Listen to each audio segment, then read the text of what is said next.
Bueno, ustedes seguramente están viendo la pantalla, ¿cierto? Sí, profe. Perfecto, muy bien. Bueno, mientras nosotros estamos aquí a la mañana con este teórico largo, hay otra gente en el mundo que seguramente está durmiendo, ¿cierto? En el otro lado de África, de Europa, de Asia. Bueno,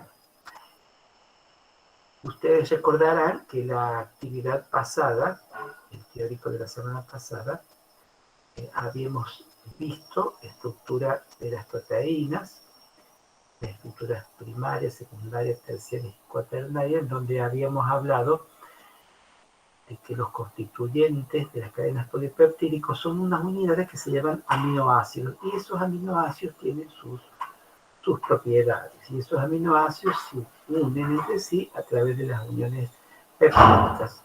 Nosotros hoy vamos a hablar sobre la estructura molecular y función de de algunas proteínas fibrosas, de una proteína fibrosa, que es el colágeno, y de dos proteínas globulares, que es la hemoglobina y las inmunoglobulinas.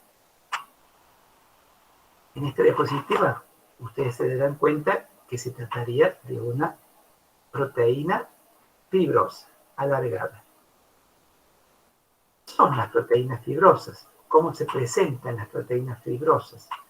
Se presentan como unas cadenas polipeptídicas largas con una atípica estructura secundaria.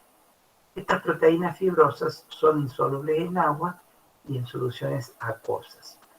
Y en su estructura se presentan en forma de hélice o en forma de lámina plegada. Ustedes pueden ver en la figura, se presentan de una forma, como alfa hélice, o se pueden presentar como lámina plegada. No los dos componentes juntos, sino separados, o como alfa hélice o como lámina plegada. Eso le da la característica de una estructura luego fibrosa, alargada. Y la que nosotros vamos a hablar hoy, la proteína fibrosa de la cual vamos a hablar hoy, es esta proteína llamada colágeno, que es una clase de proteínas fibrosas multifuncionales. Ustedes pueden ver en este dibujo, está bien representada en el cuerpo humano la presencia de diferentes partes de colágeno. ¿Dónde se encuentra ese colágeno? Se encuentra en la matriz extracelular y en tejido conectivo. Ustedes seguramente ya habrán visto algo de esto en histología, es lo que pienso. Es una proteína simple, más abundante en el reino animal, ya que representa más del 25% del total de proteínas que contiene el organismo. Tiene una característica que es que forma una estructura helicoidal rígida de triple hebra, que vamos a pasar a detallar a continuación. Tiene también importantes funciones estructurales en muchos de los tejidos biológicos. Hablemos de piel, de tendón, del elemento dentario, de cartílago, del sistema cardiovascular. En esta diapositiva les muestro estos tejidos u órganos: hígado, pulmón, aorta, cartílago, córnea, hueso cortical, piel, el porcentaje de colágeno que contienen estos tejidos. Fíjense ustedes, en cartílago el 50% es colágeno, en córnea el 64% es colágeno, en piel el 74% es colágeno. Para que ustedes vean la distribución de colágeno en diferentes tejidos. El hígado el 40%, el pulmón el 10%, en la aorta entre el 12 y el 24%. Estas tienen sus razones también fisiológicas, porque el colágeno también le da cierta rigidez y el hígado no puede ser rígido, tampoco el pulmón. Y no podemos respirar si fuera rígido el pulmón, muy rígido. Sí, tiene una cierta rigidez que permite que el pulmón pueda moverse, pero no tanta rigidez como el cartílago o la córnea. La unidad estructural básica del colágeno es una hélice triple. La cola de la rata es muy rica en fibra de colágeno tipo 1. Ustedes no han trabajado con rata, en los laboratorios que se trabaja con rata, realmente la cola de la rata es muy dura, realmente es una fibra bastante resistente. Fue la primera fibra en ser caracterizada y su estructura helicoidal de 3 hilos mostró ser característica de todos los colágenos. O sea, todos los colágenos tienen esta característica de 3 cadenas polipeptídicas, o también se llaman los 3 hilos. Entonces, pueden ver aquí lo que está en azul, lo que está en amarillo, lo que está en naranja, cómo se comienzan a entrecruzar entre ellas de una manera helicoidal. Esta es la estructura helicoidal del colágeno. Ustedes pueden ver aquí una hélice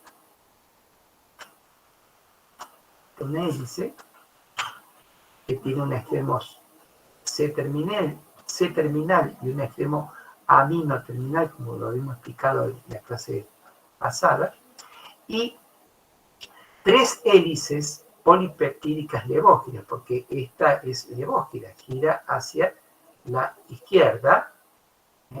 Se juntan estas 3 hélices levógiras, como pueden ver en la parte derecha de esta diapositiva, 1, 2, 3, para formar esta estructura superhelicoidal que es destrógira. O sea, esta estructura gira, toda esta estructura gira hacia la derecha. Esta estructura es más extendida que la estructura de alfa-E hélice, como hemos visto en la estructura secundaria de una proteína, de una cadena polipeptídica. Es más extendida. La unidad estructural tiene una longitud de unos 300 nanómetros y un diámetro, al tener unidas estas 3 cadenas polipeptídicas, de 1,5 nanómetros. O sea que la superhélice tiene entonces este diámetro de 300 nanómetros y esta longitud de 300 nanómetros y este diámetro de 1,5 nanómetros. Cada cadena individual de esta cadena, cada cadena polipeptídica individual tiene alrededor de unos 1050 aminoácidos. De otra forma, a este tipo de colágenos hay 3 aminoácidos por vuelta, o sea, recuerden que si ustedes recuerdan la clase pasada cuando hablamos de alfa hélice, ¿cuántos aminoácidos ocupan una vuelta de alfa hélice? ¿Se acuerdan? ¿Cuántos aminoácidos ocupan una vuelta de alfa hélice? En la estructura de alfa hélice de una cadena polipeptídica. ¿Alguien sabe? ¿Se acuerdan lo que les dije? No 6. se acuerdan. No, por vuelta. 3,6 aminoácidos. 3,6 aminoácidos es una vuelta de alfa hélice. En este caso, en el caso del colágeno, por vuelta, esta vuelta desde aquí hasta aquí, por vuelta, no son 3,6, son 3 aminoácidos por vuelta. Y un aminoácido de cada 3 residuos aminoácidicos es glicina. O sea, de los 3 aminoácidos por vuelta, uno es la glicina. ¿Está claro? Entonces, esta cadena que ustedes pueden ver aquí de superhélice se llama tropocolágeno, que tiene los 300 nanómetros de longitud y 1,5 nanómetros de diámetro. O sea que este es el tropocolágeno. Es un pedazo de un trozo de 300 nanómetros de longitud. Esta unidad se llama tropocolágeno. Tiene varias características esta fibra de colágeno. En cuanto a la estructura primaria, podemos decir que posee una elevada proporción de la glicina y prolina. ¿Recuerdan la clase pasada cuando hablamos de la glicina? Glicina, que tiene un carbono, dos hidrógenos, grupo amino y grupo carboxilo, tiene muchas glicinas. Uno de cada 3 aminoácidos es glicina y también tiene prolina. Uno de cada 4 aminoácidos es prolina, o sea que hay una gran cantidad de glicina y de prolina. Y también los derivados de prolina, tenemos la 4-hidroxiprolina, que es esta estructura que tiene una cadena lateral cíclica, o también de la lisina se originaba la 5-hidroxilisina con un grupo oxidrilo en el carbono 5, en donde tanto la 4-hidroxiprolina como la 5-hidroxilisina predominan también. Hay gran cantidad, hay un 25% de estos aminoácidos en la cadena polipeptídica de la cadena de colágeno, en una cadena polipeptídica. Fíjense ustedes, aquí les muestro una figura. Dijimos que hay glicina y prolina, y si ustedes tienen glicina, prolina, hay un tercer aminoácido que puede ser cualquiera. Por ejemplo, glicina, prolina, metionina. Por ejemplo, glicina, prolina, la glucosamina. O sea, hay cierta, diríamos, repetición de este trío de glicina, prolina y un aminoácido X que puede ser cualquiera. También es muy característica, diríamos, esta secuencia, prolina, metionina y glicina. Ustedes recuerden que lo que dijimos recién, 1 de cada 3 aminoácidos es glicina, 1 de cada 3 aminoácidos es glicina. ¿Lo ven acá? Prolina, metionina y glicina. El otro es 1 de 4 aminoácidos es prolina. Acá hay 4 aminoácidos. Uno de ellos es prolina. Todas estas secuencias se repiten en las cadenas polipeptídicas del colágeno. Este es el colágeno tipo 1, por ejemplo. El colágeno tipo 1 tiene, si ustedes consideran este tropo, la parte derecha de la figura, que es el tropocolágeno, tiene 2 cadenas alfa 1, por ejemplo puede ser una y esta, y una cadena alfa 2. La diferencia entre las cadenas se debe al contenido de aminoácidos, con todas las características que les acabo de decir recién. Pero hay, las 2 cadenas alfa 1 son 2 cadenas iguales, que se llaman alfa 1. Y hay una diferente que se llama alfa 2. La unión de estas 2 cadenas alfa 1 y esta cadena alfa 2 forma este colágeno característico que se llama colágeno tipo 1. Entonces, 3 cadenas polipeptídicas se enrollan para formar una superhélice, y estas superhélices se unen entre sí por puentes de hidrógenos entre las cadenas. O sea que entre las cadenas se forman puentes hidrógenos. Hay colágeno tipo 1, por ejemplo, que tiene 2 cadenas alfa 1 y una cadena alfa 2. El colágeno tipo 5, por ejemplo, tiene una cadena alfa 1, una alfa 2 y una alfa 3. El colágeno tipo 3 tiene 3 cadenas alfa 1. Esto les muestro para que vean ustedes en qué se diferencian los tipos de colágeno, en sus cadenas, en el formato o en la conformación del tipo de cadena, en cómo es la combinación del tipo de cadenas. Las fibrillas de colágeno están formadas por interacciones laterales de triple hélices. Fíjense ustedes aquí, estas son unidades del tropocolágeno, Dice, la unidad se denomina tropocolágeno. Esta es una unidad de tropocolágeno. Acá tienen otra lateral. Ustedes pueden ver todos los tropocolágenos laterales. Y recuerden que el tropocolágeno tiene 300 nanómetros de longitud y 1,5 nanómetros de diámetro. Entonces, de manera longitudinal se ubican estas cadenitas de tropocolágenos, pero también se ubican al lado de una línea de tropocolágenos, se ubica otra línea de varios tropocolágenos. Y así al lado otra línea de tropocolágenos. O sea que se van empaquetando los tropocolágenos una al lado de la otra. Ahora, ese empaquetamiento se hace de forma desplazada entre sí, aproximadamente un cuarto de su longitud. Ustedes pueden ver aquí que esta cadena de tropocolágeno que está aquí arriba y ven la que está abajo, está desplazada.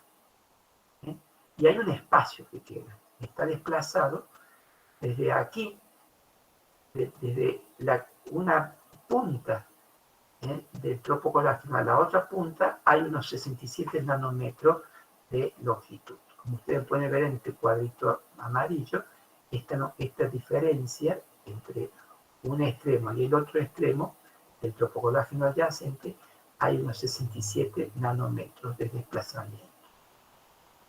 Estos lugares que quedan vacíos aquí son los sitios de inicio de los núcleos de cristalización. Aquí comienzan a formarse los cristales y luego se van extendiendo a lo largo de todo el espacio contiguo.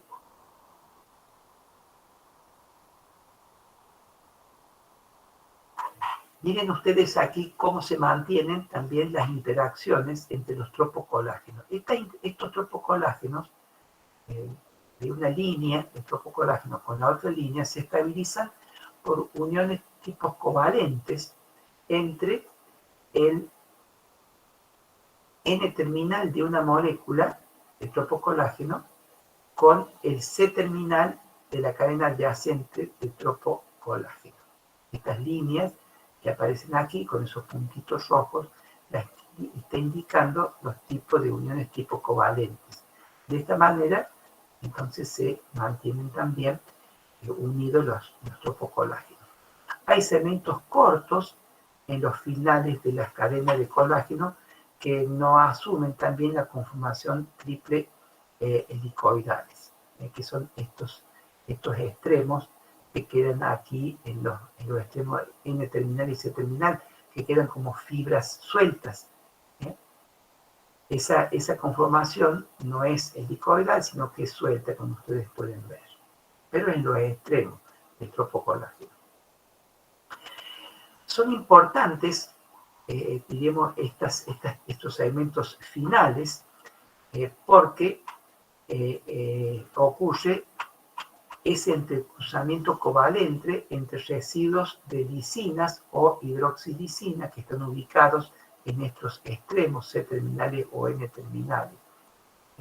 Y eso permite una estabilización, un arreglo, y hace que esos enlaces sea que digamos, como finalidad es que la fibra sea una fibra fuerte, al mantenerse ese tipo de uniones tipo covalentes.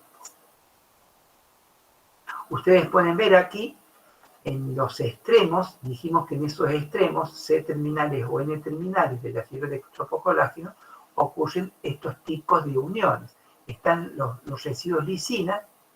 ¿Recuerdan ustedes que este es un aminoácido? La lisina tiene en su cadena lateral un grupo amino, entonces se une con otra lisina de la cadena lateral, el tropocolágeno lateral, y a través de una lisil-oxidasa ingresa oxígeno y se forma un derivado aldehído o un derivado aldehídico.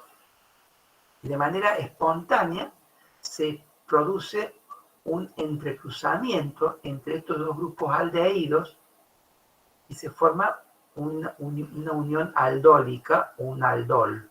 Esta unión aldólica, un cross-linking o un entrecruzamiento aldólico. Entonces, tienen dos lisinas en donde ingresa un oxígeno, por la lisina oxidasa se forman derivados aldehídicos en ambos aminoácidos, ya deja de tener grupos aminos y tiene dos aldehídos, y estos grupos aldehídos se entrecruzan y forman un entrecruzamiento aldónico. ¿Está claro? Sí, profe. Bueno, perfecto. Sigamos entonces. Entonces, como yo lo expliqué, cómo son las interacciones, es para que ustedes vean a través de una microscopía electrónica cómo se puede ver, por ejemplo, una fibra colágena de piel. Se ven estas rayas. ¿Ven las rayas? Bueno, esas rayas, todo esto corresponden a estas terminaciones que aparecen aquí. Entonces se forman esas rayas. Son estas terminaciones que da inicio a que se forme ese espacio. Esa es la forma en que se puede ver la estructura de la fibra colágena de la piel a través de una microscopía electrónica. Como parece un enrejadito. Se debe a estas estructuras, a las finalidades, a los extremos C o N terminales de los tropocolágenos. Miren, aquí ustedes pueden ver otra estructura de colágeno de una piel, de un animal. ¿Ven? Esas rayas son estas estructuras que aparecen aquí dibujadas. Son estas rayas.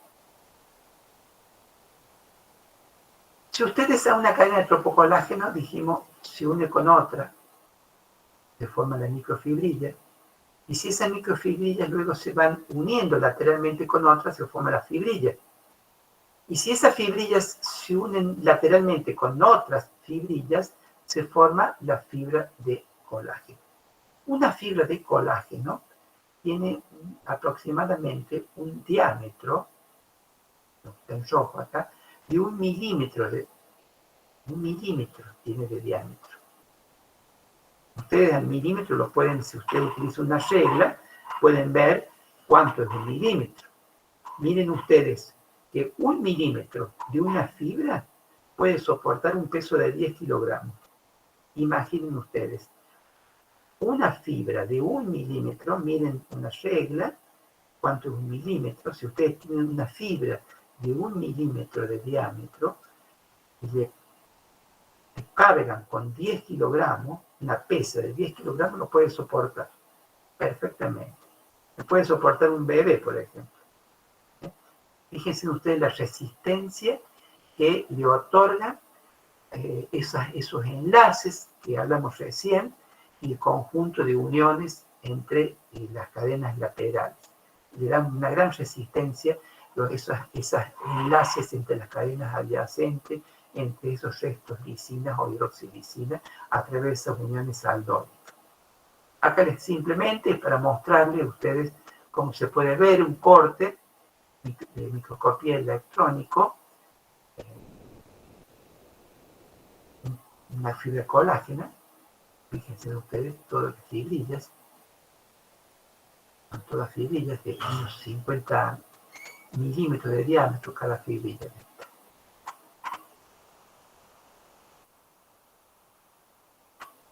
Otro de los puntos importantes a considerar es que los propéptidos de los terminales N y C, o de los N terminal y C terminal, colaboran en la formación del triple hélice. ¿Qué son los propéptidos? Ustedes me preguntarán qué son los propéptidos.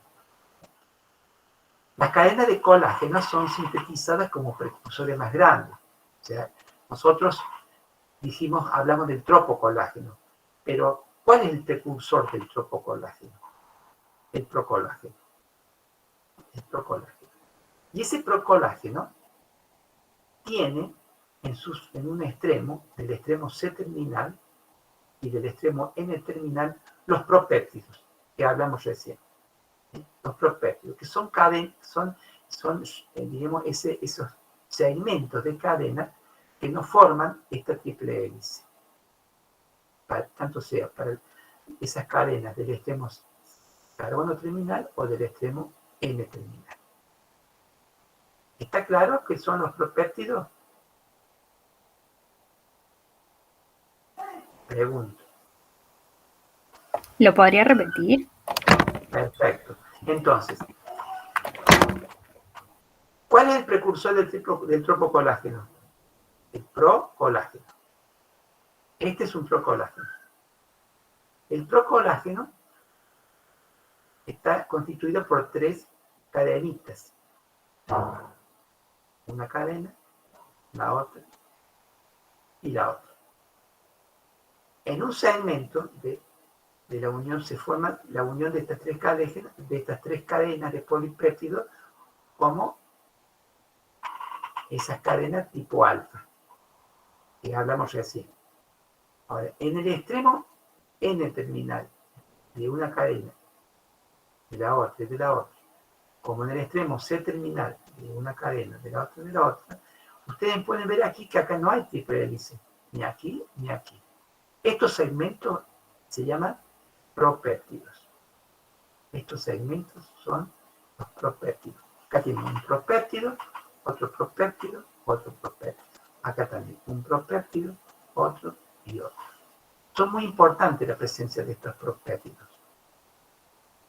Tienen, ustedes pueden ver aquí, que este propéptido, esta cadena, se mantiene unida por puentes disulfuro aquí, por puentes disulfuros, por a través de la cisteína, que tiene cisteína en estos lugares, puentes disulfuro. De esta manera se mantienen aproximados estos propéptidos. Y estos propéptidos tienen en su cadena oligosacáridos con alto contenido de manosa. Hay una cadena de oligosacáridos que tiene gran cantidad de manosa. Entonces ustedes pueden ver que el procolágeno, por ejemplo, el procolágeno del colágeno tipo 1, forma entonces una hélice triple que contiene unos 150 aminoácidos adicionales en el extremo N terminal y 250 aminoácidos en el extremo C terminal de ambos tipos de cadenas. Aquí hay 250, 250, 250, 150, 150, 150 aminoácidos. O sea que simplemente lo que les quiero mostrar que hay una gran cantidad de aminoácidos en ambos extremos de esta procolágeno. Entonces, estos aminoácidos adicionales constituyen los propéptidos. Ustedes pueden ver aquí, en una diapositiva más grande, entonces pueden ver los puentes disulfuro entre las cadenas, puentes disulfuro, y este dominio, que se llama dominio globular, hace como este contorno, ¿no es cierto? Se contorna aquí, una contorsión hace, entonces se llama dominio globular. Acá hay uno, acá hay otro dominio globular, otro dominio globular, otro dominio globular, otro dominio globular. Profe, ¿el procolágeno es el propéptido o cómo? El propéptido son estos extremos. No sé si esa es la pregunta. ¿Y el procolágeno? El procolágeno es todo. Ah, bien, gracias. ¿Estamos? Bien. Entonces, esto que les muestro aquí es el procolágeno. Ahora, el procolágeno tiene en sus extremos los propéptidos. Los extremos son los propéptidos. Acá ven con un paréntesis. Propéptido C terminal. De acá hasta acá. Y acá ven otra paréntesis, el propéptido N terminal. Esto que está aquí. Todo esto. Bien. ¿Esa cantidad de propéptidos está incluida en los 1050 aminoácidos que tiene cada cadena? No están, porque después se pierde. Ya le voy a explicar a eso. Ya se lo voy a explicar. Muy buena pregunta. Ya le voy a explicar eso. Esos puentes disulfuro van a estabilizar a la asociación de estas tres cadenas previo a la formación de la triple hélice. Porque inicialmente se forman, diremos, estos puentes disulfuro y luego una vez formados estos puentes disulfuro del propéptido C terminal, se van formando esta triple hélice. cierto? Y después queda libre este propéptido final, ¿no? Pero es muy importante la formación inicial de este propéptido C-terminal para que se pueda formar la triple hélice. O sea, primero se forma esta parte de la derecha, luego la triple hélice, y queda libre el propéptido este que está acá del N-terminal. Una vez que se formó entonces la hélice, se forma este tipo de estructura en el propéptido terminal. Se forman estos puentes disulfuros que inicialmente no estaban, ahora se forman los puentes disulfuros, se forman estos segmentos globulares, ¿eh? Y también hay una parte también aquí globular que no es una alfa hélice esto, pero toma esta consistencia también de forma globular. Todo esto queda como una forma globular. Este segmento que ven acá parece, ¿no es cierto?, es parecido a este segmento de triple hélice, es muy parecido, pero no es exactamente igual a esta triple hélice. Es un segmento como colágeno de triple hélice, es muy similar, pero es una forma atípica de esta estructura. O sea, inicialmente se forma entonces este propéptido, después se forma la triple hélice, y una vez que se formó la triple hélice, se forma esta estructura de propéptido N-terminal. Entonces, ustedes pueden ver aquí que esta estructura del medio ya es un colágeno, digamos un colágeno más maduro que inicialmente. Ya les voy a explicar ahora qué pasó después con esos extremos de procolágeno. Ya vamos a llegar.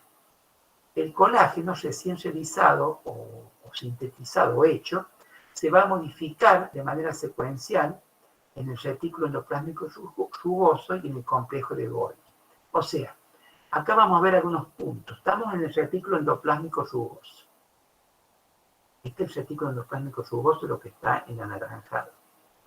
Bueno, el punto 1, primero, se sintetiza, se produce la síntesis de la cadena polipeptídica, colágeno, y entra esa cadena en el lumen del retículo endoplásmico. Se produce un clivaje del péptido, viene así esa cadena polipeptídica que va luego a dar origen a la fibra colágena. Esta es la cadena polipeptídica simple. En el punto 2, entonces se cliva el péptido, se rompe un pedazo, se libera un pedazo de la cadena polipeptídica. Se va a producir en el punto 3 la hidroxilación, o sea, se van a hidroxilar en los residuos de prolina, lisina, formándose la hidroxiprolina y la hidroxilisina. Luego, a esa cadena polipeptídica se le van a adicionar oligosacáridos a ciertos residuos de asparagina a través de la N-glicosilación, o sea, se añaden unas cadenas de oligosacáridos al grupo amino de la asparagina. Por eso se llama N-glicosilación. Una vez luego de esto, se produce una glicosilación inicial de los residuos de hidroxilisina. En general se glicosila con galactosa, ustedes pueden ver acá en verde la galactosa, y luego se van a alinear una cadenita en el retículo endoplásmico rugoso, ¿no? Una cadena como esta, con otra cadena similar a esta, con otra cadenita similar a esta. Entonces ustedes pueden ver que se han alineado las cadenas polipeptídicas que van a dar origen al tropocolágeno, o el procolágeno en este caso, y van a comenzar a formarse los puentes disulfuros. ¿Del cuál era esto? ¿Recuerdan? Los puentes disulfuros de este propéptido. Fíjense ustedes, esta es la estructura que les mostré recién. Se formó entonces esa unión puente disulfuro de los procolágenos, y eso permite que estas cadenas comiencen a enrollarse como triple hélice. Se forma ese procolágeno de triple hélice. En Profe, este caso, sí. ¿qué es la glicosilación? Glicosilación. A ver, ¿quién me responde lo que es la glicosilación? ¿Qué significa glicosilación? Si usted le agregan galactosa, ¿qué significa glicosilación?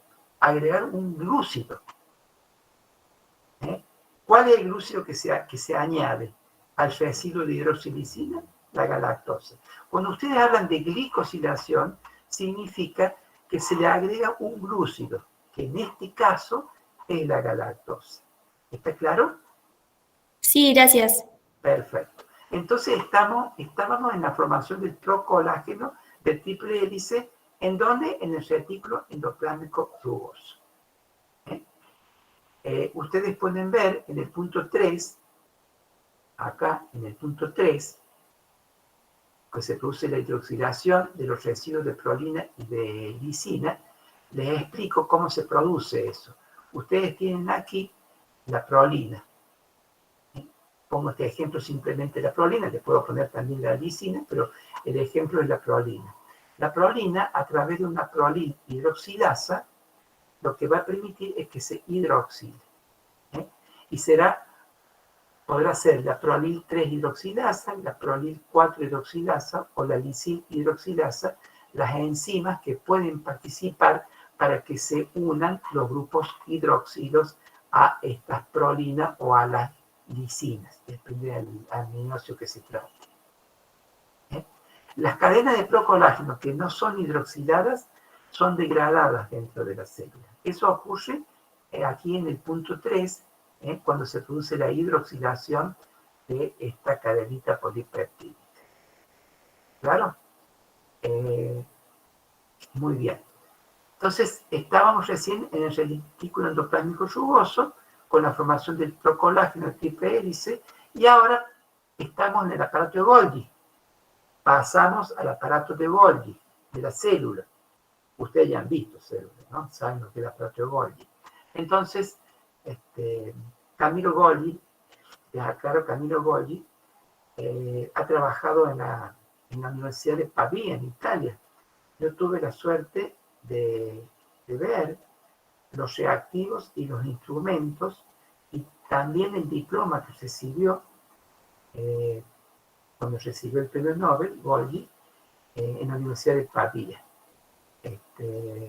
Muy interesante. Ustedes creerán que está en una vitrina muy limpita. No, todo lo que es los colorantes y el equipamiento que utilizó Golgi, Camilo Golgi, en la Universidad de Pavía, está en un estante y es bastante lleno de tierra, les digo. Sí, el diploma está en un museo de la Universidad de Pavía. Sigamos entonces. Estamos en el aparato de Golgi.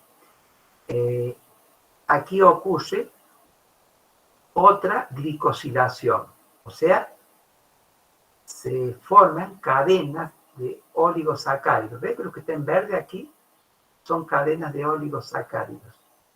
O sea que se le agregan más glúcidos. Pero esto se llama la oglicosilación. Es otro tipo de glicosilación a través de un oxígeno, se une a través de un oxígeno, el glúcido, a la cadena polipeptídica. Entonces, ese procolágeno es ensamblado en fibra después de la secreción. O sea, estamos acá, se produce una vesícula desde el aparato de Golgi. En el aparato de Golgi se produce una vesícula de transporte y esa vesícula se fusiona. Se fusiona luego. Se produce la exocitosis con la membrana plasmática se fusiona. Sale, ¿no es cierto?, de la célula. Y aquí, lo que ustedes tenían como procolágeno, este era el procolágeno, se produce la remoción de los propéptidos los extremos esos famosos que hablamos recién de los propéptidos N y C terminal, a través de las peptidasas. O sea, ¿qué se pierde? Entonces, en este momento, ¿qué se perdió? Se perdieron Los extremos. los extremos. Perfecto, se perdieron los extremos. Entonces, el tropocolágeno luego se va a asociar a otros tropocolágenos en forma lineal y luego se van formando cadenas laterales de tropocolágeno, como ustedes pueden ver en la figura, con un entrecruzamiento covalente, como ya les expliqué recién. Y así se forma la fibrilla de colágeno. Profe, Sí, ¿cómo se llamaba la enzima que sacaba los propéptidos? peptidasas. Acá está en rojo. Las peptidasas. Se cortan esas cadenas polipeptídicas. Las fibrillas de colágeno luego se van agregando y forman una agregación de fibrillas para formar la fibra de colágeno. O sea que después de remover entonces los propéptidos, se produce una polimerización formando la fibrilla de colágeno y el conjunto de fibrillas forman la fibra de colágeno, como ya les mostré en la figura recién. Es muy importante pensar que las mutaciones en el colágeno revelan aspectos de la estructura y de su síntesis. Si, por ejemplo, se produce una mutación en el gen que codifica para estos tropocolágenos, en el gen ADAMTSO, que es heredado esa mutación de manera autosómico recesiva, se produce un déficit del procolágeno 1 N-proteinasa. Y eso hace que se produzca un síndrome que se llama dermatosparasis de Ehlers-Danlos, en donde hace que la piel sea suave, muy frágil. Miren ustedes aquí un brazo de una persona, cómo esa persona puede levantar la piel, es una piel flácida, es frágil, se puede dañar fácilmente. Se produce a través de la falta de esta proteinasa un colágeno, diremos, mal sintetizado, que se producen moretones, cicatrices severas, hernias. Se producen hernias porque no puede mantener, ¿no es cierto?, algunos órganos, entonces se producen las hernias. Las estaturas son bajas, hay un cierre tardío de las fontanelas del cerebro, los dedos son bastante cortos, como ustedes pueden ver en la diapositiva.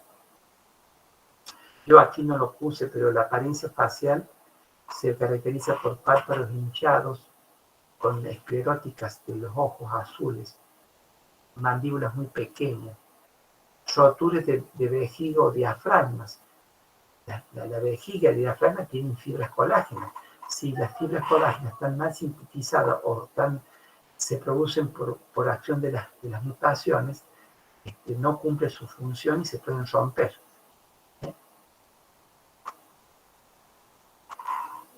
Ustedes saben que las fibras de colágeno tipo 1 son usadas como varillas de refuerzo en la construcción del hueso, por ejemplo, ¿no? Entonces, las mutaciones en genes de las cadenas polipeptídicas alfa 1 o genes que codifican para las cadenas polipeptídicas alfa 2 da origen a la osteogénesis imperfecta. Ahí tienen ustedes una dentinogénesis imperfecta. Los dientes, es algo que a ustedes les interesa ver, pero pueden encontrar a eso luego en la clínica. Y también aparece la esclerótica azul. Miren la esclerótica en el ojo, la esclerótica azul. El colágeno tipo 1 es defectuoso en la osteogénesis imperfecta. Miren ustedes cómo aparecen los huesos deformes, muy frágiles, se pueden fracturar fácilmente. Son muy laxos los ligamentos, también por acciones de estas mutaciones. Ahora, las fibras colágenas, pasando ya el tema de las mutaciones, vamos a pasar a otra parte de las fibras colágenas. pueden cumplir diferentes funciones de acuerdo a las necesidades de cada fibra, del tipo de colágeno. Por ejemplo, los tipos de colágeno tipo 1 la pueden encontrar en la dermis, en el hueso, en la dentina, tendón, córnea. La tipo 2 en el cartílago, en la córnea embrionaria, en el humor vítreo del ojo. En el colágeno tipo 3, en la dermis de la piel, por ejemplo. En este caso ya está frecuentemente asociado con la tipo 1. No hay en cada lugar, en cada órgano, un solo tipo de colágeno tipo 1 solamente, sino que ya comienzan a combinarse. Hay algunos que son, sí, tipo 1, tipo 2 solo, pero en otro caso comienzan a combinarse. En este caso la 3 con la 1 y forman la piel. La 4 es el colágeno de la lámina basal. La 5, la del tejido intersticial, que se asocia con la tipo 1. También la 6. La 7 es la característica de la lámina basal. La 7. Los colágenos tipo 1, 2 y 3 van a ser los más abundantes y forman fibrillas de estructura similar. Les voy a mostrar algunos ejemplos. La 4, dijimos, la lámina basal. Por ejemplo, el colágeno tipo 4 forma un retículo bidimensional. Este retículo bidimensional y es un componente principal de la lámina basal. Vean ustedes cómo en la tipo 4 forma el retículo, que tiene regiones no helicoidales, lo que permite que sea flexible esa lámina basal. Muy interesante esto, ¿no? Después tienen, aparte de ver, ¿no es cierto? Dijimos de la 5, de la 6 y la 7, que ya las vimos, tienen la 8, que son las tipo colágeno de las células endoteliales, la 9, presente en el cartílago articular maduro, que se asocia también con el tipo 2, la 10 también en cartílago hipertrófico y mineralizado, la 11 también en cartílago, pero asociada a la tipo 2, la 12 se encuentra en tendones y ligamentos, que también se asocian con colágenos 1 y 3, la 13 que se asocia a la membrana celular, la 14 en placenta, en médula ósea, la 15 en tejidos derivados del mesénquima, la 16 asociados con fibroblastos y células musculares lisas arteriales, la 17 como proteína de transmembrana. Recuerden ustedes que hay proteínas de transmembrana. Esas proteínas a veces permiten actuar como canales, canales de sustancias. La 18 se encuentra también en membranas basales, la 19 en fibroblastos e hígado, la 20 también en córnea, en cartílago y en tendones, la 21 en encías, por ejemplo, que se asocia al tipo 1 también. O sea, ustedes pueden ver que hay muchos tipos de colágeno.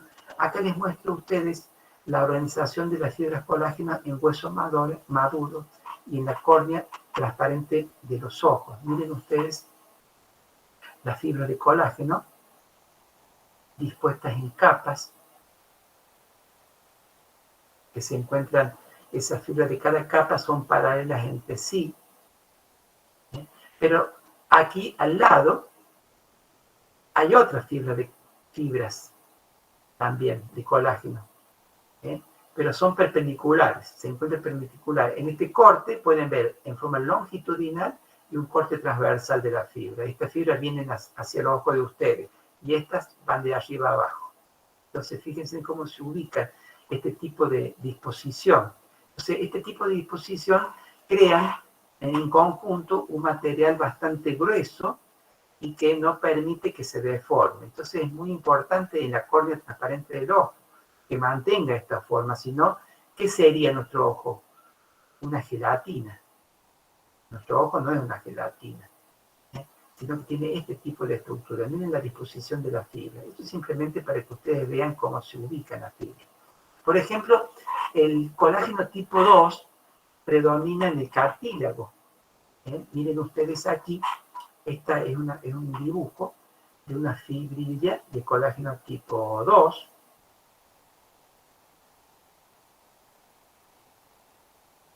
miren ustedes cómo son tropocolágeno, tropocolágeno, tropocolágeno.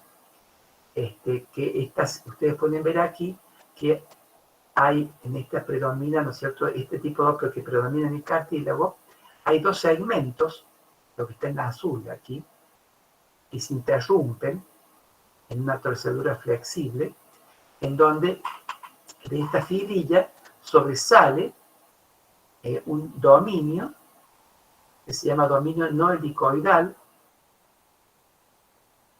un dominio no helicoidal en el extremo y un dominio helicoidal que proviene desde la torcedura del tropocolágeno. Se produce una torcedura aquí, se forma un dominio helicoide y un dominio no helicoide.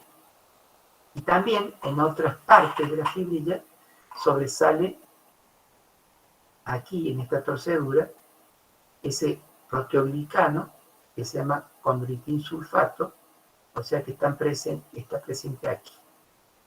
Entonces, de esa fibrilla sobresale entonces este condroitin sulfato, aquí o aquí, y este segmento o este dominio helicoide con un extremo terminal en el terminal no helicoide.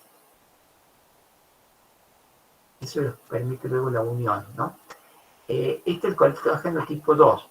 Después, por ejemplo, el colágeno tipo 6, que se encuentra en muchos tejidos, frecuentemente este colágeno tipo 6, que está en celeste aquí, se une a las fibrillas tipo 1, que están a los costados.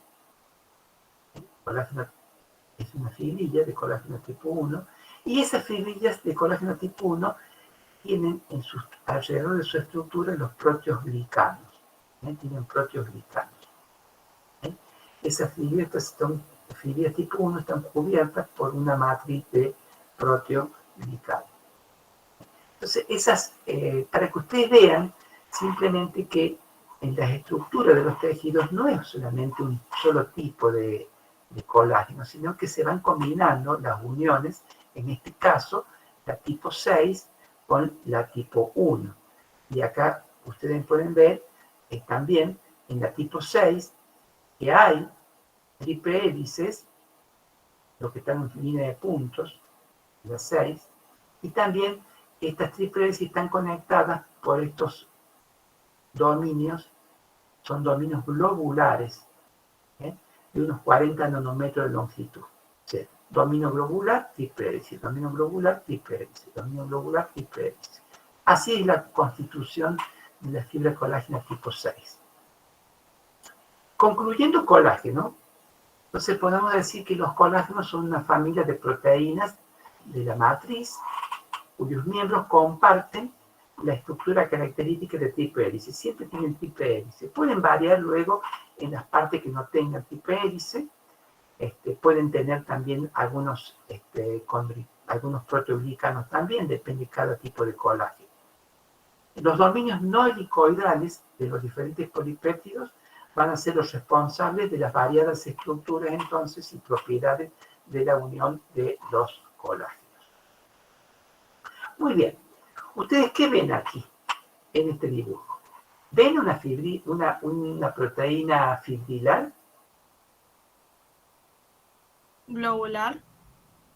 Una proteína globular, exactamente. Entonces, recién vimos una proteína fibrilar y espero que hayan comprendido lo que es el colágeno. Siempre es bueno después leer, repasar para poder entender un poco más cómo es la estructura del colágeno. Yo le di muchos, elementos, simplemente le especifiqué cómo es la estructura, cómo se sintetiza el colágeno, con algunos ejemplos, con algunas fotografías para que ustedes vean en el espacio, vean cómo es la estructura del colágeno. Ahora nosotros, en esta segunda parte de la clase, vamos a ver cómo son dos moléculas importantes globulares. Se caracterizan las proteínas globulares porque sus cadenas se pueden doblar. Eso hace que pueda tener una configuración esférica, apretada y compacta. Y puede tener esta proteína globular una forma hélice alfa o lámina beta, pero aquí aparece la disposición al azar. La disposición al azar va a permitir que esa alfa hélice pueda doblarse, o esa lámina beta también permite que se vaya doblando la proteína y constituye la proteína globular. Por ejemplo, las hemoproteínas, como los citocromos, las catalasas, las peroxidasas, la mioglobina, la hemoglobina, etc. Son proteínas globulares. La mioglobina y la hemoglobina son dos proteínas de carácter básica que son muy chicas en lisina, en arginina y en histidina. Son hemoproteínas. Son hemoproteínas. Son proteínas, digamos, que está constituida de solamente de aminoácidos. Por eso son hemoproteínas. Son hemoproteínas porque son de la sangre, ¿no es cierto? Pero en este caso tienen aminoácidos en su constitución, que luego se van a combinar con otros elementos, con el grupo prostético, por ejemplo, que ya vamos a ver. En este caso la hemoglobina, ustedes pueden ver aquí la hemoglobina con 4 cadenitas, 4 cadenas de globina, bastante simple, pero que se va a unir con unos grupos prostéticos, y ya vamos a ver de qué se trata. La hemoglobina es la sustancia encargada de transportar el oxígeno, eso ya lo deben saber ustedes. ¿Quién transporta el oxígeno? La hemoglobina, es una hemoproteína, una proteína de la sangre. Está formada por 4 grupos de hemo, 4 grupos hemos. Y con los 4 grupos hemo es el grupo prostético. Y 4 cadenas de globina, que es el grupo proteico. Entonces, ¿cuáles son los grupos hemo? Estos que ven en la figura. Y ven ustedes uno, el otro y el otro. Y la globina, acá pueden ver en colores la globina. Pueden ver el grupo hemo, característico, y la globina. Son 4 globinas y 4 grupos hemo. Entonces, el grupo prostético o el grupo hemo, que aparece acá en el dibujo, está formado por la asociación de la protoporfirina 3 con el hierro. Ustedes me dirán, yo sé cuál va a ser la pregunta. Tenemos que saber la fórmula. Por lo menos, no les vamos a pedir en detalle la fórmula, pero sepan cómo es espacialmente la fórmula para que ustedes puedan ver. Yo sé que en los exámenes me la suelen escribir en la fórmula, más que la fórmula de la protoporfirina 3, puede ser 4 platillos voladores o un platillo volador complejo. Evidentemente que no me la pueden dibujar porque es compleja. Es que no es fácil, no es difícil de dibujar, pero digamos, por lo menos sepan cómo es espacialmente la fórmula. Esta es un derivado, la protoporfirina 3 es un derivado de la porfina. Esta es la porfina. Es la porfina. Es un macrociclo que está constituido por 4 grupos pirroles. Grupo pirrol 1, y el grupo pirrol 1, el grupo pirrol 2 son iguales.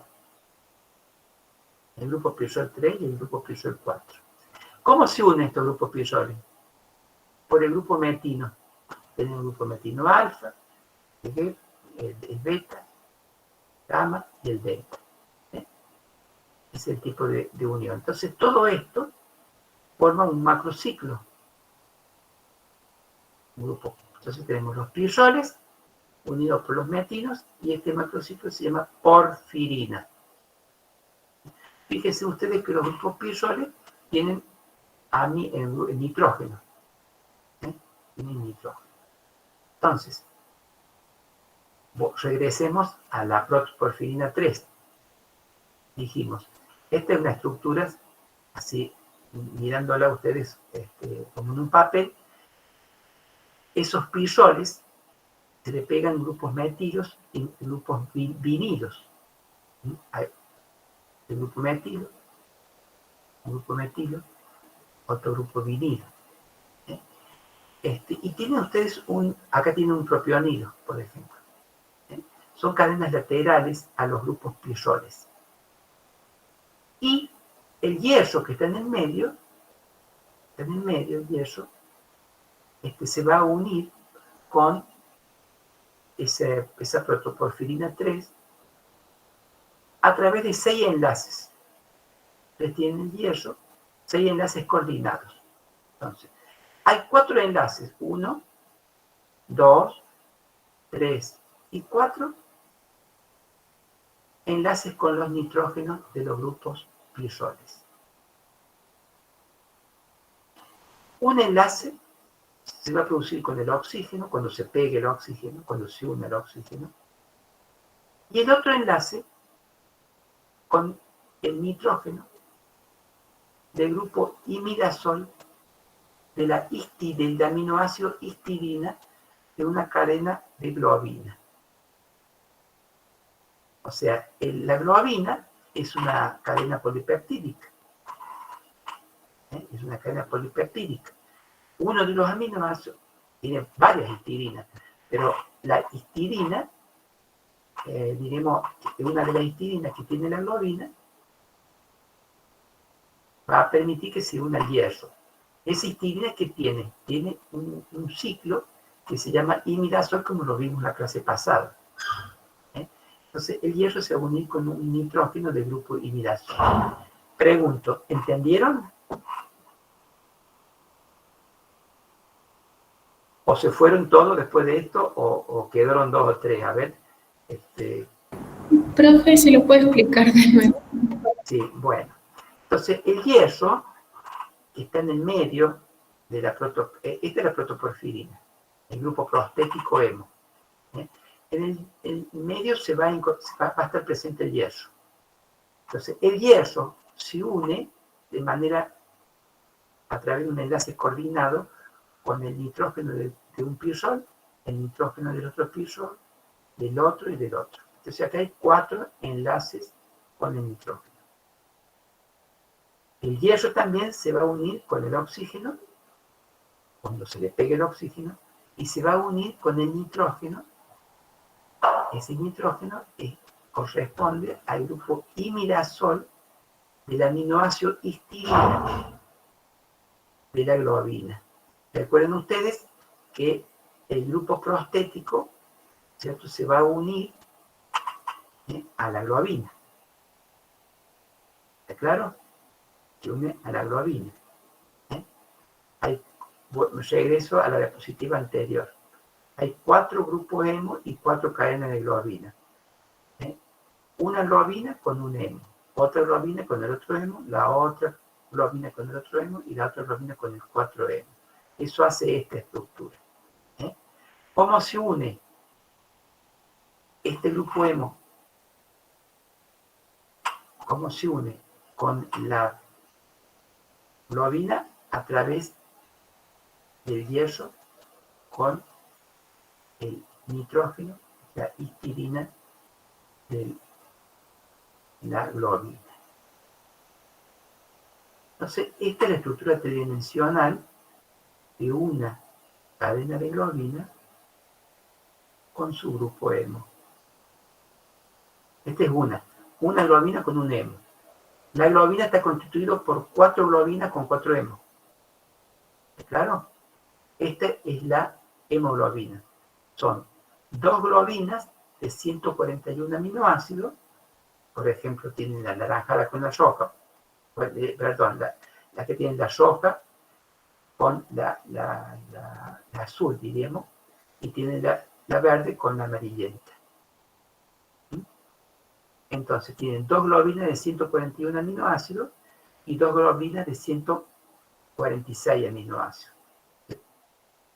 Una globina se une con el hemo, otra globina con el otro hemo, la otra globina con el otro hemo y la otra globina con el otro hemo. Forma entonces la hemoglobina. Profe, cuando se une con los oxígenos, ahí se forma la oxihemoglobina.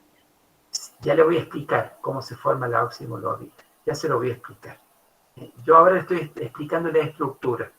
Pero es cierto, cuando se forma el oxígeno, se une con el hierro de la hemoglobina, se forma la oxihemoglobina. Es cierto eso. Entonces, ahora le voy a como estoy en la parte estructural, le explico cómo se van modificando los tipos de globina. Entonces, las cadenas de globina se denominan alfa, zeta, beta, delta, épsilon y gamma. Pienso que en el secundario habrán estudiado los números romanos. Perdón, los números griegos. ¿No? Alfa, zeta, beta, delta, épsilon y gamma. Es más o menos como nos nombran al virus, el coronavirus. Sepa la delta, la gamma, le han puesto números griegos. Las letras griegas. ¿No? Las letras griegas. Entonces, cuando la hemoglobina es embrionaria, aparece entre el primer y tercer mes de vida embrionario, tienen ustedes la hemoglobina de Gover 1, la Gover 2 y la hemoglobina de Portland. La hemoglobina de Gover 1 está constituida por 2 globinas Z y 2 globinas Epsilon. En la Gover 2 está constituida por 2 globinas alfas y 2 globinas Epsilon, y la Portland por 2 globinas Z y 2 globinas gamma. Están numeradas por letras griegas, ustedes pueden ver aquí. Eso, ¿por qué? Eso va a permitir que la afinidad del oxígeno sea mayor en la etapa embrionaria. Entonces van cambiando las cadenas a medida que va madurando, ¿no es cierto?, el embrión, en este caso es un embrión humano. La hemoglobina fetal luego predomina en el feto durante los últimos 6 meses de vida intrauterina. Está integrada por 2 cadenas alfas y 2 gamas. Y en el momento del parto, ustedes pueden ver entonces que ha ido cambiando. Pasó de una hemoglobina embrionaria a una hemoglobina fetal en los últimos 6 meses de vida intrauterina. No ha dejado de ser el embrión, sigue siendo el embrión desarrollado. Y en el momento del parto, el 80% de la hemoglobina es fetal y el resto, el 20%, es hemoglobina adulta tipo 1. La hemoglobina fetal va a desaparecer a los 6 meses de vida extrauterina. O sea, una vez nacido, el niño va a tener la hemoglobina fetal durante 6 meses de vida y va a comenzar a aparecer, a aumentar la hemoglobina adulta. La hemoglobina del adulto, desde los 6 meses de vida en adelante, se distribuye en hemoglobina adulta A1 y en hemoglobina adulta la A2, en donde la A1 va a ser el 95%, en donde va a tener 2 cadenas de globinas alfa y 2 cadenas de globina beta. Mientras que la A2 va a estar constituido por 2 cadenas de hemoglobina alfa y 2 cadenas de hemoglobina beta y un 3%, entre un 3 y un 5%. Diremos, el número acá es un número aproximado, ¿no es cierto? Porque 95 más 3 no es 98. Es entre un 95, 96, un 3, un 4, 5, ¿cierto? Es un porcentaje promedio. La estructura secundaria y terciaria, en cuanto a la estructura secundaria y terciaria de la hemoglobina, el 80% de cada cadena de globina está constituida por forma alfa hélice. Están unidas por enlace de disposición del azar. Esa disposición del azar hace que esta alfa hélice, un pedazo de alfa hélice, al estar unido por una cadena polipeptídica, al azar pueda contorsionarse esta disposición de la sal y va formando una proteína globular. Y todos los residuos aminoácidos hidrofílicos se van a ubicar hacia el exterior de la hemoglobina, mientras que los residuos aminoácidos hidrofóbicos se ubican hacia el interior, en contacto con el grupo hemo. ¿Quién le da la característica de hidrofílico o hidrófobo? Las cadenas laterales de los aminoácidos. El ambiente no polar alrededor del grupo hemo, porque el grupo hemo es no polar, hace que el hierro que tiene el grupo hemo se mantenga en el estado ferroso como 2+, porque el estado de 2+ permite que pueda transportar el oxígeno. ¿Cómo transporta el oxígeno? Cuando es 2+, el hierro. Entonces, esta va a ser la estructura luego cuaternaria del grupo hemoglobina. Del grupo hemoglobina, una globina con su grupo hemo, otra globina con su grupo hemo, y 2 globinas más cada uno con su grupo hemo. ¿Entienden? Entonces, forma todo un grupo esférico. Un grupo esférico, y van a ver ustedes que con los grupos hemo se van a poner en contacto, luego el hierro va a estar en contacto con el exterior para que se pueda pegar al grupo, el hierro al oxígeno. Entonces aquí tienen ustedes las 4 globinas y acá tienen los 4 grupos hemo. ¿Cuál es la función de la hemoglobina? Se une reversiblemente el oxígeno y forma la oxihemoglobina. Recién uno de los estudiantes me dijo, ¿qué es la oxihemoglobina? Bueno, la oxihemoglobina es cuando la hemoglobina se va a unir a los 4 oxígenos. Como hay 4 grupos hemos, se van a unir 4 oxígenos y forma la oxihemoglobina. Cuando la hemoglobina está sin los oxígenos, la formación es tensa, es esta. O sea, esto que ven aquí, el plano, es el plano de hemo, del grupo hemo mirado de costado. Y tiene el grupo hierro en el medio.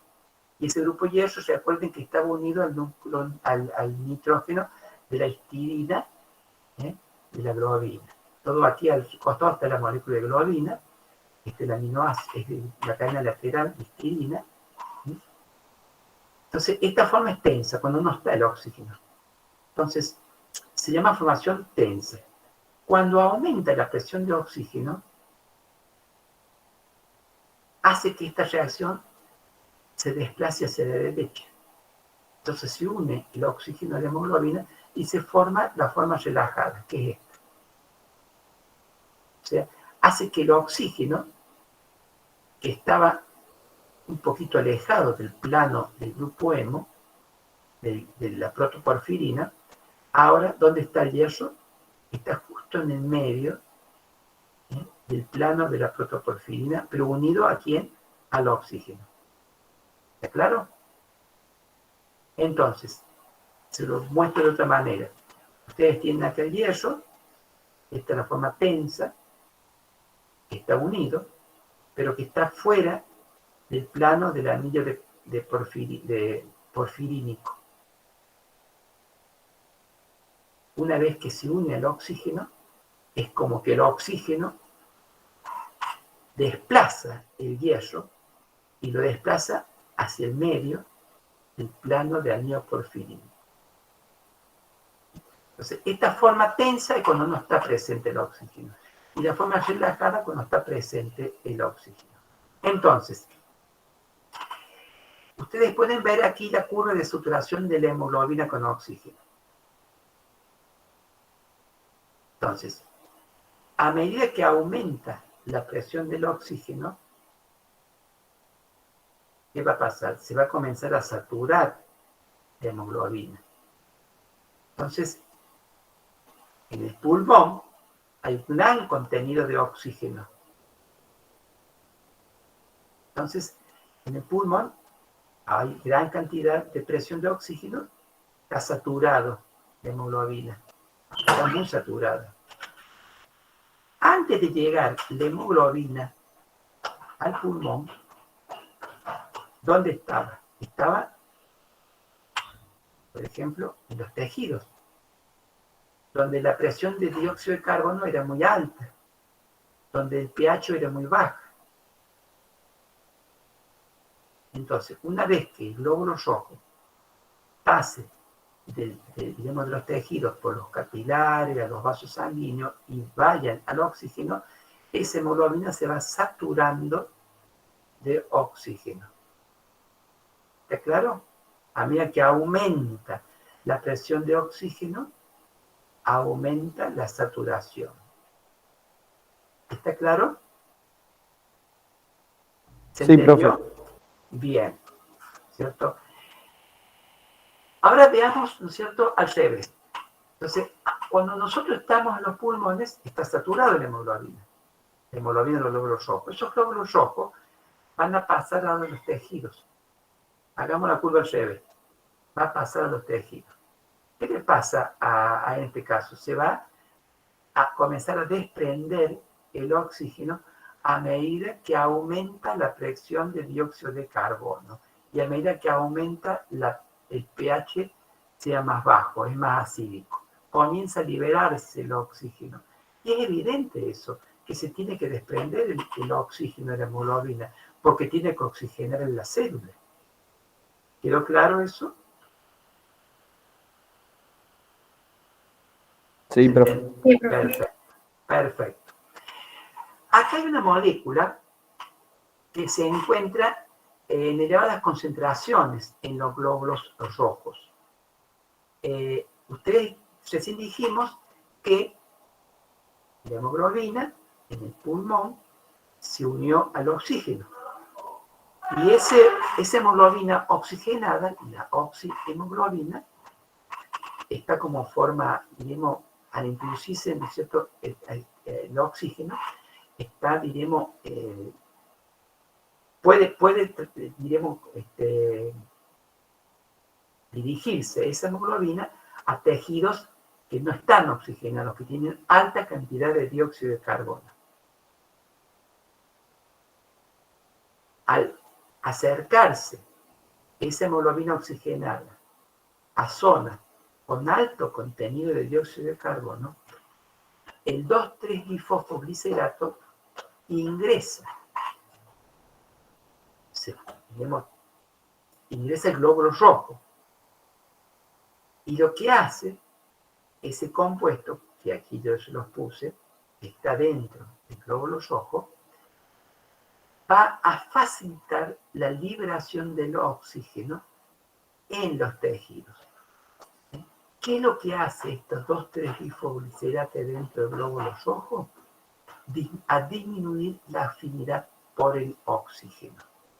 Y eso permite que se libere fácilmente el oxígeno de la hemoglobina en los tejidos que necesitaban de ese oxígeno. Por ejemplo, un montañista, una persona que escala, ustedes saben que el contenido de oxígeno a alta altura es bajo. Entonces, el organismo necesita gran contenido de oxígeno.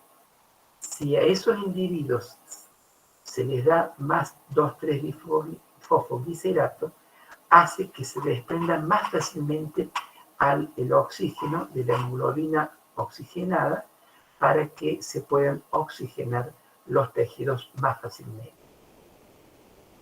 ¿Por qué? Porque facilita el desprendimiento del oxígeno de la hemoglobina oxigenada. Una vez que esa hemoglobina que ha desprendido el oxígeno regrese al pulmón para oxigenarse, deja de actuar esa 2,3-difosfoglicerato para que nuevamente la hemoglobina aumente su afinidad por el oxígeno. O sea, dijimos entonces que cuando está oxigenada, la hemoglobina, como aquí ven, pegada al hierro, cuando llega en forma relajada, cuando llega al tejido, ese oxígeno se desprende ayudado por la presencia de esta sustancia de la 2,3-difosfoglicerato porque se disminuyó la afinidad del oxígeno por el hierro. Otra forma de transporte, aparte del oxígeno, es el transporte del dióxido de carbono. El 5% del total de dióxido de carbono es transportado por la hemoglobina en forma de carbamino, como ustedes pueden ver aquí la molécula. Este gas se une al grupo amino terminal de la hemoglobina, de la cadena de globina, y se forma el carbamino. También tienen el carboxihemoglobina, en donde el monóxido de carbono compite con el oxígeno por el hierro. O sea, dijimos que el oxígeno se une al hierro más 2, pero el monóxido de carbono también, y pueden competir con el oxígeno. Y la hemoglobina tiene 200 veces más afinidad por el dióxido de carbono que por el oxígeno. Fíjense en ustedes, la hemoglobina es más afín por el monóxido de carbono que por el oxígeno. Cuando en un ambiente con una estufa prendida y no hay ventilación, hay un 0,02% de monóxido de carbono con aire inspirado, pero se provoca náusea y dolor de cabeza. Cuando el 0,1% de monóxido es inspirado por 1 hora, se provoca la pérdida de conciencia. Y cuando ese 0,1% de monóxido se inspira por 4 horas, provoca asfixia y muerte. Y esta diapositiva a mí me impacta porque el monóxido de carbono produce dolor de cabeza, náusea, vómito, mareo, cansancio, letargo, confusión, desmayo, alteraciones visuales y acá no está puesto la muerte. La muerte produce. Por eso, en general, muchas muertes por monóxido de carbono ocurren durante el invierno cuando se prenden las estufas en ambientes no ventilados o se prenden a veces en los lugares más vulnerables, más pobres, carbón, para mantener el lugar calentito, y muchos mueren asfixiados por el monóxido de carbono del carbón. Esta es una prevención de la Municipalidad de Bahía Blanca. El monóxido de carbono es una sustancia muy peligrosa. No se ve, no se escucha y no se huele. Es digamos, un enemigo, digamos, que pega fuerte, diríamos, ¿no? Es un enemigo que produce la muerte. Entonces, ante estos síntomas, urgente hay que, digamos, llamar a emergencia. Otro compuesto es la methemoglobina. La methemoglobina tiene como grupo tostético al hematinoferro-hemo. Cuando ese hierro se oxida a hierro más 3, este no puede transportar el oxígeno y provoca la hipoxia tisular. ¿Por qué se llama methemoglobina? Entonces, ¿qué factores mantienen entonces el estado ferroso? Los nichos polares de la globina que alojan al grupo hemo lo van a alejar de agentes oxidantes, esos nichos apolares. Y también los agentes reductores que se encuentran dentro de los glóbulos rojos mantienen a ese estado ferroso.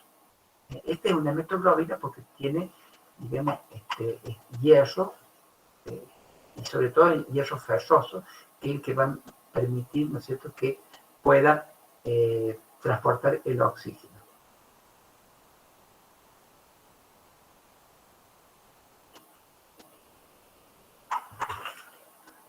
Esto es muy importante entonces, que el hierro se mantenga en estado ferroso. Eso es muy importante. Una hemoglobina al estado de hierro más 3 no transporta el oxígeno y provoca la hipoxia tisular. Hasta acá nosotros hemos hablado entonces de la hemoglobina con sus 4 globinas, sus 4 grupos hemo. Cada grupo hemo tiene hierro, lo tiene al estado de hierro más 2, que permite que pueda unirse al oxígeno y que pueda transportar el oxígeno y ser transportado a los tejidos que tienen alto contenido de dióxido para que ese oxígeno sea liberado en esos tejidos y se puedan oxigenar. Esos grupos de hierro más 2 tienen que ser protegidos a través de esos nichos apolares de la globina que lo van a lo van a proteger para que quede como hierro más 2. Esta es una proteína globular, pero hay otra proteína globular que ustedes se pueden imaginar aquí cuál puede ser. ¿Cuál podría ser? Aquellas proteínas globulares que nos conceden la inmunidad globular, las inmunoglobulinas. Las inmunoglobulinas son moléculas específicas para antígeno, producidas por los linfocitos B, y el principal papel de estas células es en la respuesta inmune, es la síntesis, diremos, de dichas moléculas. Los linfocitos B sintetizan esas moléculas. Hoy en día, con el asunto del COVID, este tema pienso que es más conocido. Este es un linfocito. Ustedes pueden ver aquí, como les dije recién, sintetizado por los linfocitos B, y acá pueden ver ustedes inmunoglobulinas que pueden estar incorporados o no al linfocito. Las inmunoglobulinas fijan antígenos extraños encontrados por el hospedador. Median funciones efectoras para neutralizar, evidentemente, ese invasor externo. Son secretadas por esas células plasmáticas porque el linfocito B se va transformando, ¿cierto?, en esa célula plasmática. Esa estructura molecular se puede encontrar en forma soluble como anticuerpos, o también en formas ancladas al linfocito. O sea, se puede encontrar en forma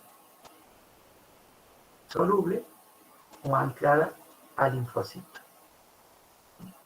Ustedes pueden ver aquí, este linfocito anclado constituye el receptor para un antígeno, se llama B-cell receptor,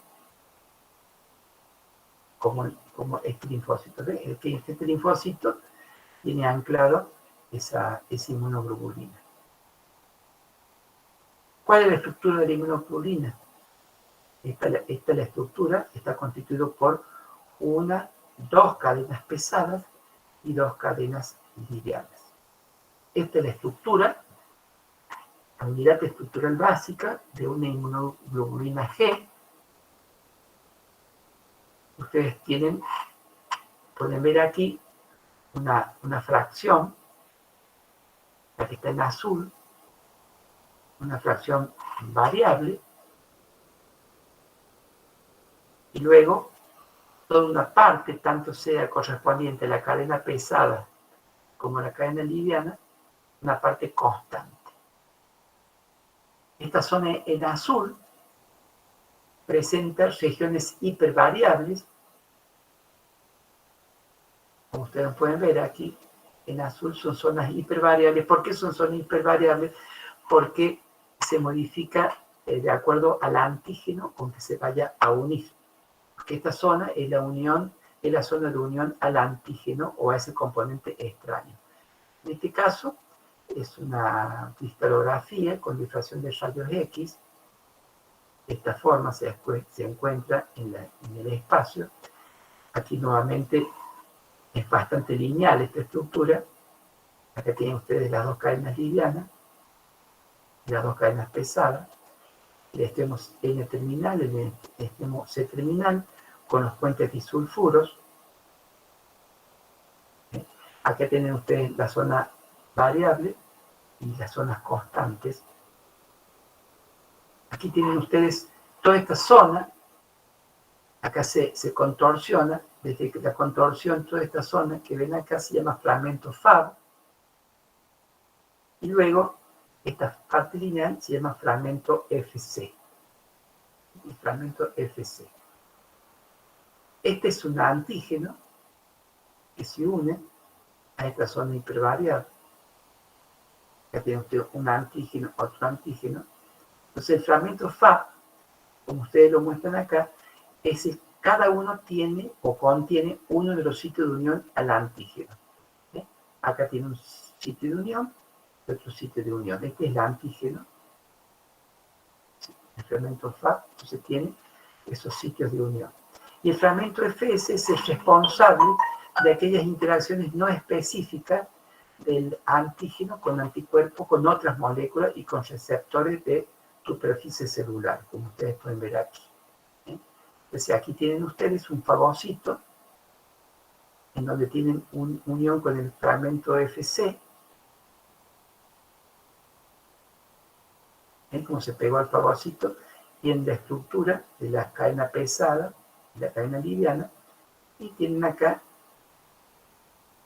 el sitio activo, el sitio de unión de los antígenos, en este caso pues un virus u otro antígeno que se pega a los sitios de unión. Entonces, ustedes pueden ver aquí esa estructura, entonces, que les nombré recién, básica de la inmunoglobulina, cómo se une a través de todo este sitio FC al fagocito y al virus, y ese fagocito luego puede englobar al virus y degradarlo. ¿Cuáles son las clases de inmunoglobulina? La G, la A, la M, la D y la E. Hay diferentes concentraciones, predomina la inmunoglobulina G en el plasma. ¿Por qué G, A, M, D, E? Porque las cadenas pesadas son la gamma, la alfa, la mu, la delta, la óxido. Por eso es, cadena pesada es gamma, inmunoglobulina G, de gamma, la A de alfa, la M de mu, la D de delta y la E de épsilon, siempre de la primera letra. Y las cadenas livianas pueden ser kappa o lambda. Kappa o lambda, kappa o lambda. La inmunoglobulina G es un monómero, es muy importante el suero, siempre hay gran cantidad de inmunoglobulina G. La A puede ser monómero dímero trímero, predomina en las secreciones locales. La M, un pentámero. La D es un monómero. Está muy implicado en la activación de las células beta. La E también es un monómero y se incrementa mucho en las alergias, la inmunoglobulina E. Este campo de la inmunoglobulina es bastante amplio. Yo simplemente les quiero mostrar algunas estructuras muy amplias. Porque hay variables también. De cada uno hay subtipos de inmunoglobulina, como ustedes lo pueden ver acá. La G puede ser la G1, 2, 3, 4. Hay isotipos de inmunoglobulinas. En este caso, es una inmunoglobulina, la A, que a ustedes les va a interesar porque en saliva se encuentra la inmunoglobulina A secretoria. Es como si fueran dos inmunoglobulinas G que se unen por los extremos, por estos extremos, con la cadena J, que es una proteína, y un componente secretor que las une, otra proteína. Esta es una estructura dimérica de inmunoglobulina A secretoria humana. Entonces, esta constituye la A del 10 al 15% del total de la inmunoglobulina, y cada molécula secretada de inmunoglobulina A es un dímero, más una cadena de cadena J también, y un componente secretor. Esta se encuentra en secreciones como calostro, saliva, lágrima, secreción salival, secreción del sistema respiratorio, del intestino y secreciones geniturinarias. Esa es la cadena A secretora.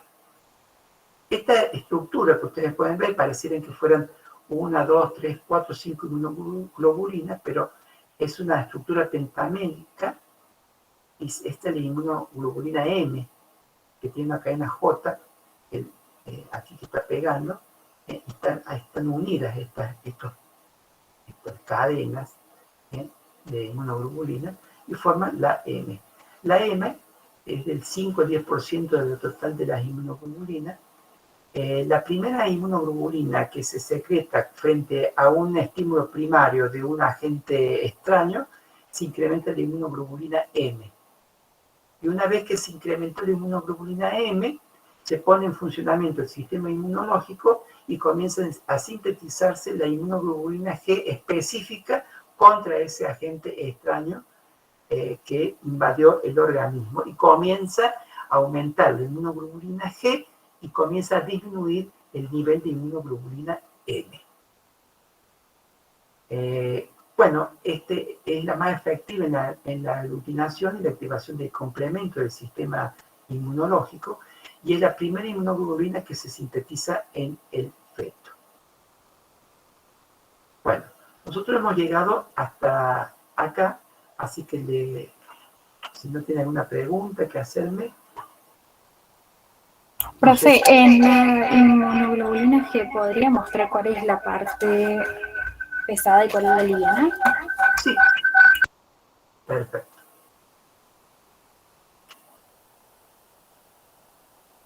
Ahí tienen ustedes, bueno, acá hay varias formas, ¿cierto? Esta cadena larga son dos cadenas pesadas y las dos cadenas livianas. Lo que está en L es del inglés light, liviano, y lo que está en H es high, pesado. Las cortas, cadenas cortas o livianas, y las cadenas largas o pesadas, que se unen de esta manera. Aquí pueden ver ustedes la cadena larga, la otra, la cadena liviana, siempre se unen a través de puentes disulfuro, y sí, tanto la pesada como la liviana tienen esa parte variable, que es la sitio de unión al antígeno, donde están esas partes hipervariables que se van a modificar, depende del tipo de antígeno con el cual se van a unir. Otra preguntita, no sé si se entendió la respuesta. Sí, profe, se entendió. Perfecto, entonces. Bueno, la próxima entonces, ustedes tienen realmente el número, empezó en 66 y terminó en 54, se ve en la lo pienso yo, pero el tema es muy importante que ustedes lo conozcan.